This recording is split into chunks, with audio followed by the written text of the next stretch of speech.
Today, I'm going to show you how to add a link to your blog on your TeleportHQ site's navigation menu using DropInBlog.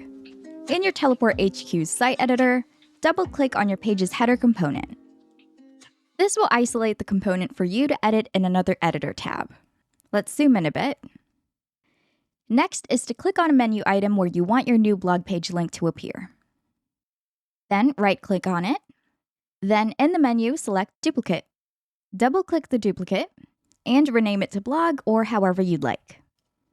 Then click on this blue home button and the small window will appear. Make sure you're on the page tab, then select your blog page.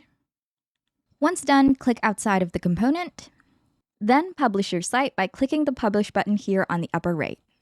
And when this window appears, click on publish on the bottom right of the window.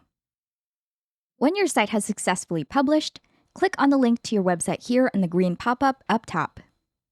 Your website will open in a new tab, and there's your new blog page link in the navigation menu. Let's click on it. Blog is looking great. Let's check out a post. Awesome! Everything is working beautifully. And that's how you add a link to your blog on your TeleportHQ site's navigation menu using DropInBlog. Happy blogging!